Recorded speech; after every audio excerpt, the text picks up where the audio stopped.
लेकिन corona virus के दौर में सबसे बड़ा संकट भी इन्हीं छोटे और मध्यम उद्योगों पर पड़ा है, क्योंकि पिछले 50 दिन से देश में लॉकडाउन है, कोई कारोबार नहीं चल रहा, कोई काम नहीं हो रहा। इसलिए अगर अर्थव्यवस्था की गाड़ी फिर से पटरी पर लानी है तो इन छोटी छोटी कंपनियों को ही सबसे पहले मजबूती देनी होगी, और यही वजह है कि आर्थिक पैकेज में सबसे पहले इन्हीं छोटे उद्योगों को राहत दी गई है। इस सेक्टर के लिए 3 लाख करोड़ रुपए का लोन दिए जाने का ऐलान हुआ है। इससे करीब 45 लाख कंपनियों को सीधा फायदा होगा। कंपनियों को कारोबार के लिए आसानी से बिना गारंटी के लोन मिल सकेगा। यहां ये आपको नोट करना चाहिए, अब इन कंपनियों को बिना गारंटी के लोन मिलेगा। कंपनियां चाहें तो ब्याज का भुगतान 1 साल बाद भी कर सकती हैं। 1 साल तक उन्हें ब्याज से छूट मिलेगी। एमएसएमईज की परिभाषा में भी अब बदलाव कर दिया गया है। अब यह देखा जाएगा कि कंपनियों ने कितना निवेश किया और उनका कितना कारोबार हो रहा है। पहले ऐसा नहीं था।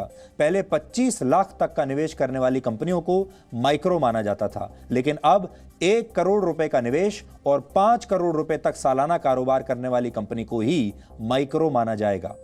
और इसी तरह से स्मॉल एंटरप्राइजेज वो कंपनियां मानी जाएंगी जिनमें 10 करोड़ रुपए का निवेश होगा और जिनमें 50 करोड़ रुपए तक का सालाना कारोबार होगा।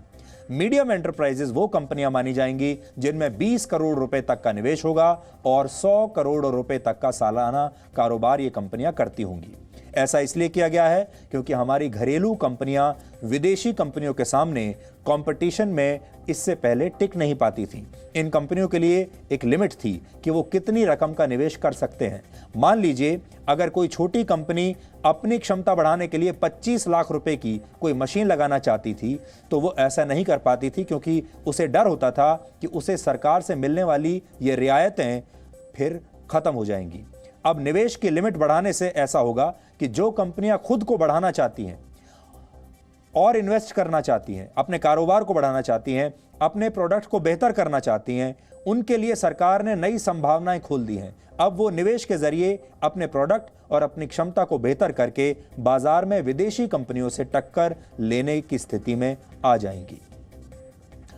लोकल को ग्लोबल करने के लिए ही आज 200 करोड़ रुपए से कम के ग्लोबल टेंडर के नियम को भी खत्म कर दिया गया है। यानी अब सरकार की तरफ से 200 करोड़ रुपए से कम का कोई ग्लोबल टेंडर नहीं होगा। अब भारत सरकार की तरफ से 200 करोड़ रुपए से कम का कोई ऑर्डर आएगा तो वो ऑर्डर घरेलू कंपनियों को ही मिलेगा। दुनिया की बाकी कंपनियों को इससे बाहर रखा जाएगा, ग्लोबल टेंडर नहीं आएगा। इसे समझने के लिए आप ऐसे समझ सकते हैं कि अगर कोई भारतीय कंपनी पेन या पेंसिल बना रही है, मान लीजिए उदाहरण के तौर पर कोई भारतीय कंपनी पेन बनाती है, पेंसिल बनाती है और उसकी कॉस्ट 100 रुपए प्रति पीस है, तो अभी तक ऐसा होता था कि चीन जैसे देशों की कंपनियां वही प्रोडक्ट 80 रुपए प्रति पीस की कीमत में बेचकर सरकारी ऑर्डर हासिल कर लिया करती थी और भारतीय कंपनियों के लिए बाजार में टिके रहना मुश्किल हो जाता था, क्योंकि चीन में जो बनने वाला सामान था वो सस्ता होता था। आपको 100 रुपए का पड़ रहा है, चीन की कंपनी को 80 रुपए का पड़ रहा है, और भारत सरकार का ये जो टेंडर था ये चीन की या किसी और विदेशी कंपनी को चला जाता था। इसके साथ ही सरकार ने 50,000 करोड़ रुपए का अतिरिक्त फंड बनाया है।